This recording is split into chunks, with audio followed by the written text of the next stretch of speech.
کوئی ہمارے پاس راستہ نہیں کہ اگر ہم نے اس ملک کو معاشی طور پہ ٹھیک کرنا ہے تو یہ ایک بڑی یہ ساری اوور آل پکچر کے اندر جس کے اندر قانون کی حکمرانی آنی پڑے گی، جس کی وجہ سے انویسٹر آئے گا پاکستان میں، اور پھر نئی ڈیموکریسی آ سکتی ہے۔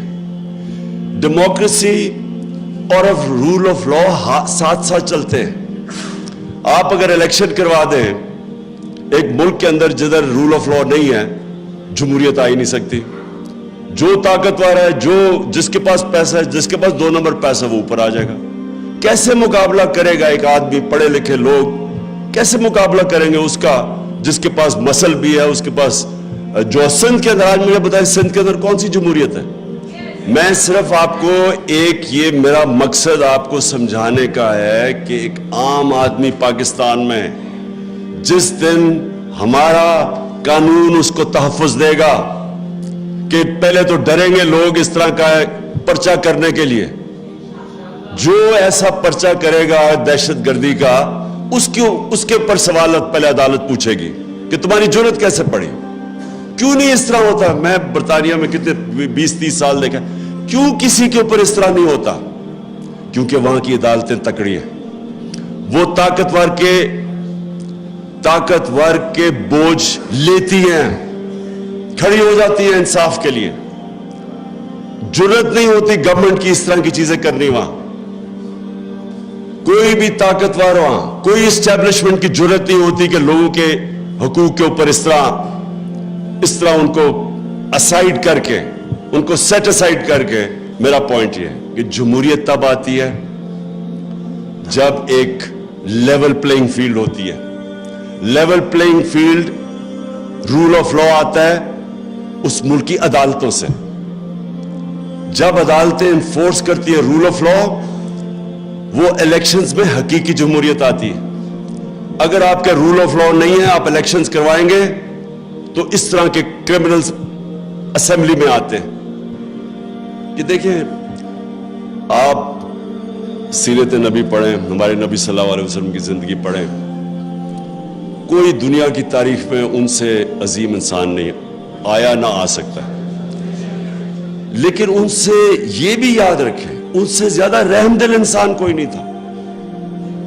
رحمت للعالمین تھے، سارے انسانوں کے لیے، مسلمانوں کے لیے نہیں، انسانوں کے لیے رحمت بن کے آئے تھے۔ لیکن اچھا، فتح مکہ کے بعد سب کو معاف کر دیا، وہ لوگ جنہوں نے ان کے اوپر ظلم کیا تھا۔ لیکن جب ان کو کوئی کہا کہ جناب قریش کی ایک لڑکی نے چوری کی ہے، تو اس کو آپ ذرا نظر ثانی کریں۔ رحمت للعالمین تھے، انہوں نے ہر چیز پہ نظریے کے اوپر، کافر کے خلاف نظریہ فرق تھا ان کا، ان کے اوپر ظلم ہوئے تھے، انہوں نے وہ بھی معاف کر دیا۔ لیکن جب ان کو کہا کہ کرپشن یا چوری کے اوپر قریش کی لڑکی کو معاف کرو، تو انہوں نے کہا کہ بڑی قومیں تمہارے سے پہلے تباہ ہوئی، جب بڑا چوری کرتا تھا اس کو چھوڑ دیتے تھے، چھوٹے چور کو پکڑتے تھے۔ دیکھیں، اور کہا کہ میری بیٹی بھی چوری کرے گی تو اس کو سزا ملے گی۔ یہ کیوں کہا انہوں نے؟ کیونکہ جب ایک معاشرے کے اندر آپ چوری کو، کرپشن کو ایکسیپٹیبل بنا دیتے ہیں، آپ معاشرہ ختم کر دیتے ہیں۔ معاشرے کی بنیاد رکھی جاتی ہے قرآن کی آیت میں، امر بالمعروف، تم اچھائی کے ساتھ کھڑے ہوتے اور برائی کے خلاف جہاد کرتے ہو۔ معاشرہ لڑتا ہے کرپشن کے اگینسٹ۔ میں یہ کہہ کہ لوگوں کو تھک گیا ہوں۔ آپ اگر ایک بڑے بڑے چور وہ نیب جا رہے ہیں تو آپ پھول پھینک رہے ہیں اس کے اوپر، تو آپ کیا میسج دے رہے ہیں اپنی یوتھ کو، اپنی عوام کو؟ آپ کیا میسج دے رہے ہیں کہ چوری بری چیز ہی نہیں ہے؟ میں آخر میں اپنی بات ختم کرتا ہوں، کہتے کہ جو سب سے بڑی رکاوٹ ہے طاقتور کو قانون کے نیچے لانے کی، وہ سب سے بڑی جو رکاوٹ ہے وہ خوف ہے۔ لوگ ڈرتے ہیں، مافیاز ہوتے ہیں طاقتور، وہ آپ کو ڈراتے ہیں، دھمکاتے ہیں۔ لوگوں کو ڈر ہوتا ہے اپنی جان کھونے کا، لوگوں کو ڈر ہوتا ہے میرا روزگار چلا جائے گا، لوگوں کو ڈر ہوتا ہے کہ جناب مجھے ذلیل کر دیں گے ٹی وی کے اوپر۔ اور میڈیا پہ.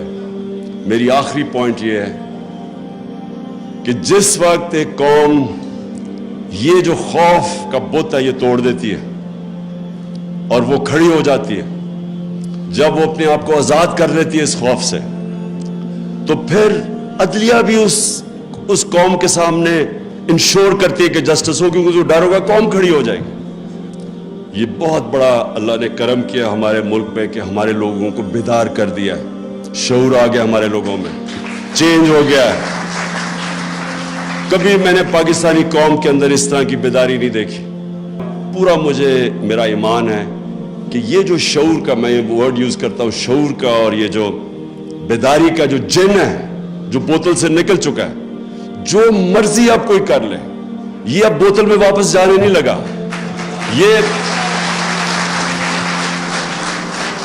یہ جو میرا ایمان ہے کہ یہ اب ملک کو انشاءاللہ حقیقی آزادی کی طرف لے کے جائے گا. شکریہ.